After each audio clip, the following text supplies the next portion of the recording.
Hey there! Welcome to Spectrum Pulse, where we talk about music, movies, art, and culture.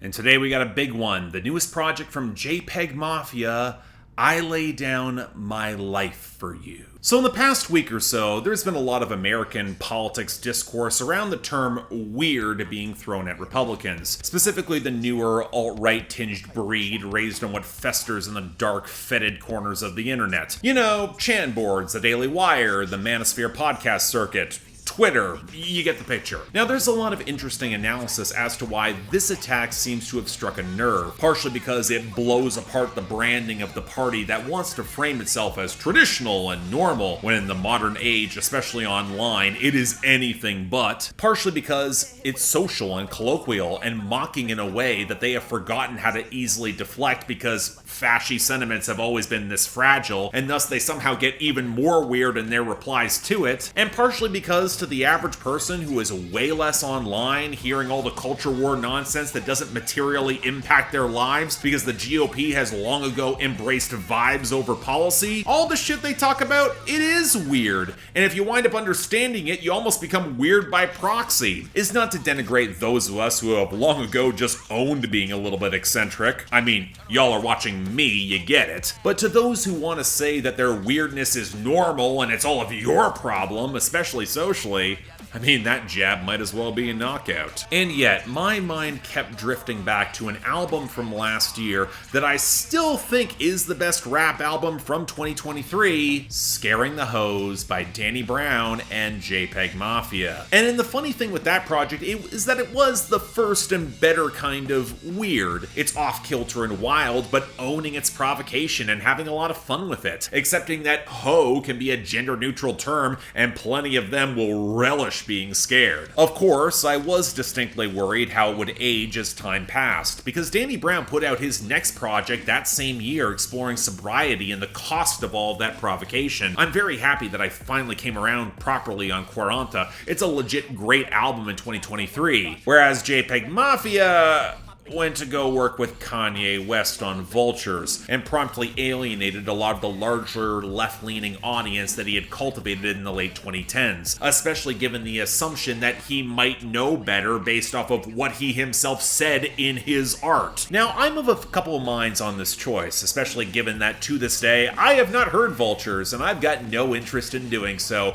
even if JPEGMAFIA produced for it, but I will say he is broadly right in highlighting the liberal conflation of artistic consumption being representative of one's values, where he's under no obligation to cater to that audience, and he does not have to respect those feelings when he chooses to work with someone that he has idolized his entire life as an artist and a provocateur. Of course, the easy pushback is that Kanye West is not making some Gramscian counter-hegemony. Yeah, he's largely independent of the labels. He is seeking to challenge the masses. I mean, Fash will use and discard capitalism as it serves their purpose, but what he's espousing and promoting is in service of an existing white supremacist paradigm, just its most extreme edges, and sadly does color the quarrel that JPEGMAFIA had with Arm & Hammer years ago, where he would call out their lack of stomach for a proper revolution, whereas he's willing to go there, where it seems like the edgy provocation for its own sake might have been more of a reward by 2024. But okay, put aside the neo-Marxist jargon for a second, because honestly, this is simpler. Peggy wanted the once-in-a-lifetime chance to work with his greatest artistic idol behind the scenes, and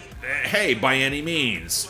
Right. Now this takes us to the Vultures rollout, and where things get necessarily messy and speculative. Because it's a Kanye West album rollout, of course it's a shit show, and what often goes under-discussed is how said shit shows will affect the money. And that goes alongside Ye's usual cash flow issues when chasing expensive samples, exotic recording locations, huge listening venues, and all manner of nonsense behind the scenes, which I actually mentioned in passing in my non-review short of the album. And with JPEGMAFIA as an independent producer, I have to wonder how all the business fell out. Then we got the very public and very embarrassing fight on tour with Freddie Gibbs, where Peggy wound up leaving the tour altogether. I'm not about to speculate further as to what went down there because of a bunch of crazy rumors, but knowing Peggy's animosity towards anyone he considers fake, it did not surprise me. But hell, when you factor all of that in, alongside the project getting largely panned, and while it sold well, it was largely off streams where the back-end deal for a better payout probably was not materializing, and when you consider how much social capital was burned for him going there, well, it's not particularly surprising. Again, JPEGMAFIA is gonna feel all of this longer than I ever will, which is why I felt fine covering this new project. And it also meant that I was intensely curious about it. Dropping on an August Thursday, and just so happens to be coincidentally 2 days ahead of Vultures 2, coincidence, yeah right, which actually came out, and judging by the social media response is also not worth my time listening to or reviewing. And when the lead-off single is called Don't Rely on Other Men, that's the sort of paratext I'm not about to ignore, especially when the two notable guest features are Denzel Curry and Vince Staples, so alright, what did we get? Okay, full disclosure, while I like this album in general, a fair bit more than I was personally expecting, I need to keep a certain confrontational energy when discussing it, so this review is necessarily going to come across as more negative than it actually is. And the reason why I'm doing so is quite simple. JPEGMAFIA is using this project as a defensive broadside at, well, basically everyone who has taken issue with him in the past year, acutely aware of the downward spiral in which he is self-aware enough to acknowledge, but he is also steering into the skid. And I need to keep that same energy, because it's an album that's got no illusions about being engaged with on good faith, especially online, of which Peggy's probably right. I've already seen a lot of folks write this off preemptively, and the album is not at all interested in changing your mind. But for all of that, I Lay Down My Life for You is a pretty revealing album, and when you get deep enough into the weeds, well, I didn't make that reference to Nine Inch Nails for nothing now, did I? Because you know what? We're gonna have to start with and focus predominantly on the content, because in keeping with JPEGMAFIA's usual intensity, that throttle is open, and he's coming in guns a-blazing with a lot of beef at the forefront. Now, his contempt for the industry is expected and plentiful, but now the targets have a lot more definition. Most notably Drake, but again, that's not a surprise. Peggy's been shooting at him for years, and given the aftermath of the Drake and Kendrick Lamar beef, I'm not at all surprised that he wants to get his shots in, especially as Drake's been emblematic of the slimy, dishonest machismo that JPEGMAFIA truly despises. See also some of the shots at the opium rappers, given all the allegations swirling around them, with far less talent to actually back it up. Then there are the shots at Freddie Gibbs, most notably on I'll Be Right There, and on the third verse of JPEGULTRA, where, frankly, I would argue that Denzel Curry sounds more enthused than on his last solo project, and the blazing Japanese jazz sample and live drums sound terrific, even when it becomes more acoustic for that final verse. But again, that beef is messier to untangle than I would prefer, but again, if we're looking at someone that Peggy would have every reason to despise given Gibbs's own allegations, let's call them online humiliations, again, it's not surprising, but that's the easy stuff, where a lot of fans would have expected it, or would have been on board for it as it is. Where this album gets more confrontational is shooting at said audience and the online naysayers, the folks that might beg him for cash and favors while never showing any gratitude, and then getting on a leftist pedestal on the opening track, with the squealing riffs and the live drums, or the white fans that want to co-opt blackness for entertainment rather than be engaged in any community with them against the buzzy grinding chop of the Two Live Crew sample with the guitar flourishes on MIEDO, and then on Don't Rely on Other Men with its buzzing grind, the bells, and the eerie Succession sample. That's telling. And especially Exmilitary, where he effectively makes the point about scaring the hoes that I did near the start of this review. And then the fans that left on Vulgar Display of Power, cute little Pantera reference, although the Method Man sample against the noisier guitar and the rage vocals,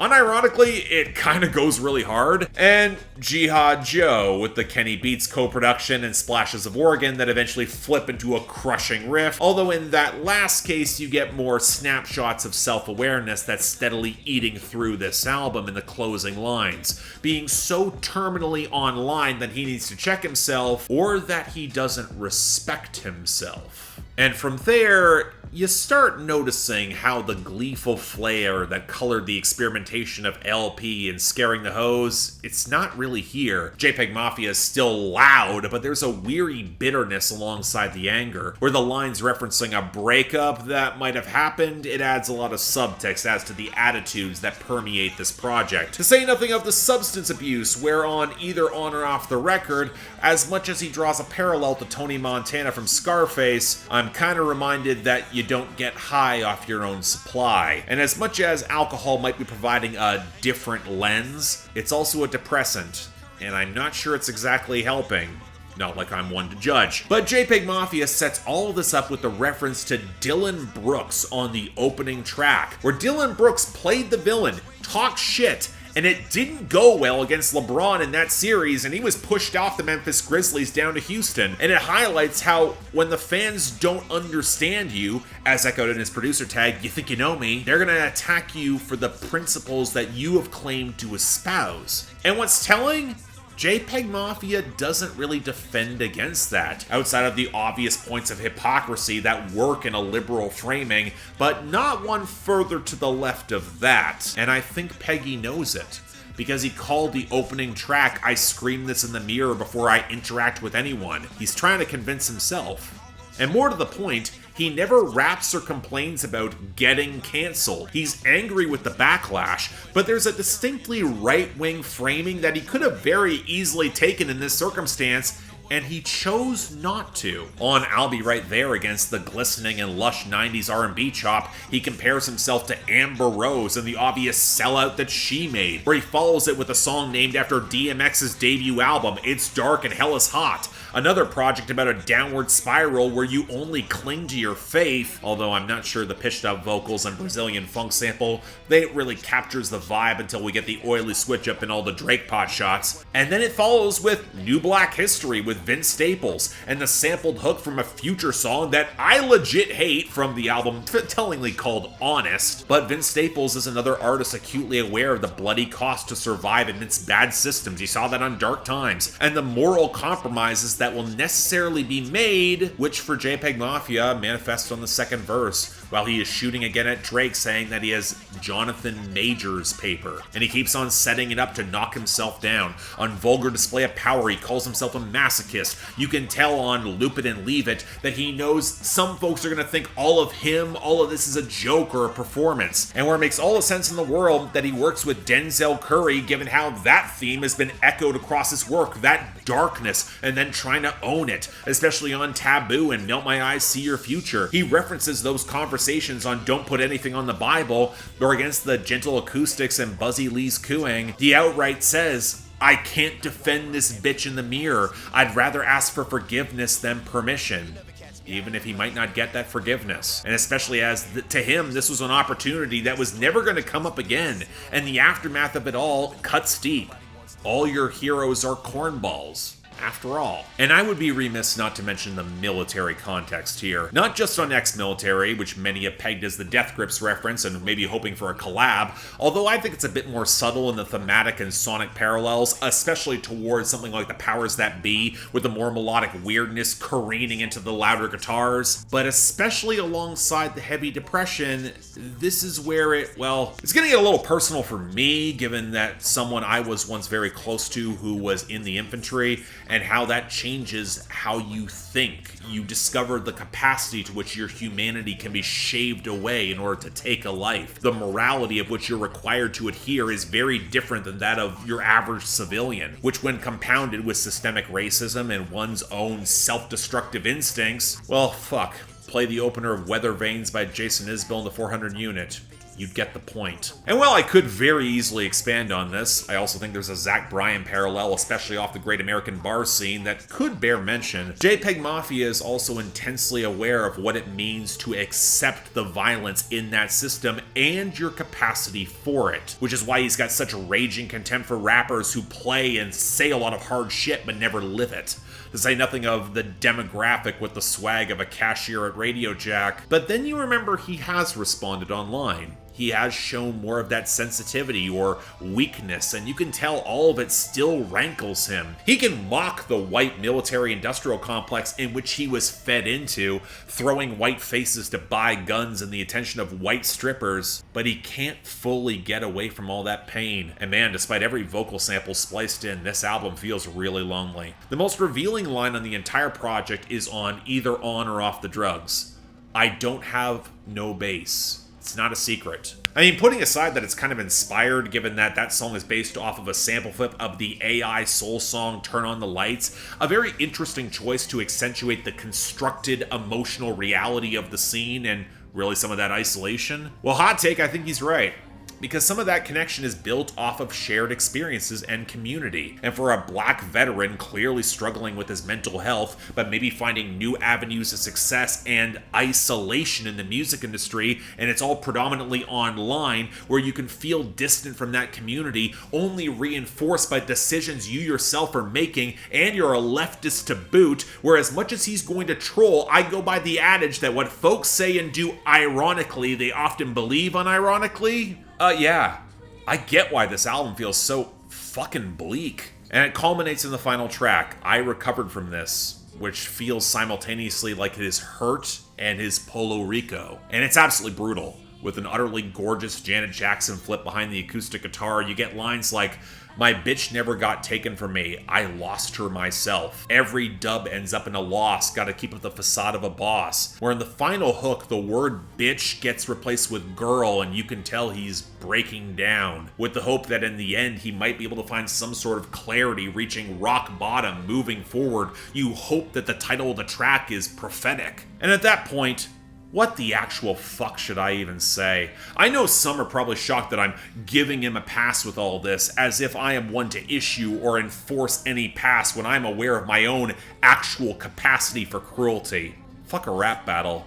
It's a long life battle with himself.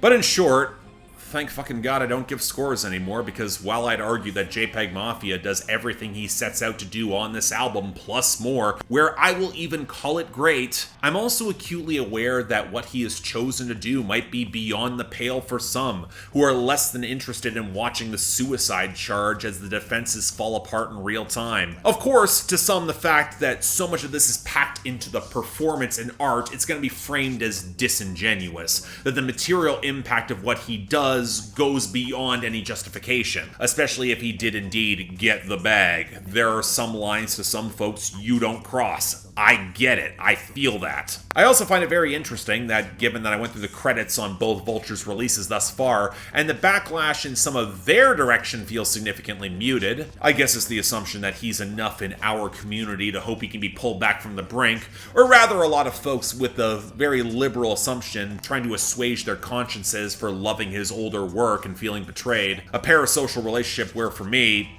none of this is surprising. If there is anything this album reveals, it's that whatever I say in a review, he has said and done far worse to himself. That's not a justification to listen, more a contextualization on why I listened and wound up where I did. And where I think this album is visceral and powerful if you're looking to meet JPEGMAFIA where he is, part of that comes with the production, and since my ears are accustomed to Peggy's odd flourishes at this point, I actually really like his adventures around heavier rap rock, even if some of these songs do feel a bit abbreviated. I'm not going to begrudge anyone who chooses not to. And while I can't say I like or will revisit this more than LP or Scaring the Hose or even Veteran, it is an album worth pondering.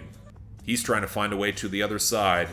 It'll be interesting to see the aftermath of that journey, or if any of us wind up knowing him at all. So yeah, thanks a lot for watching. If you want to see more, please be sure to like, share, drop comments, subscribe. Yeah, this got heavy, and yeah, it's going to come across as confrontational. I feel like if Peggy sees that, if I didn't keep that energy, I think it would be respected less. Again, you think you know someone, but again, I wanted to make sure I approached this as thoughtfully as I could, because again, there will be people who will say that he's trolling or going over the top, and no, I don't think so. This feels authentic in a very uncomfortable way, and I think that should be recognized.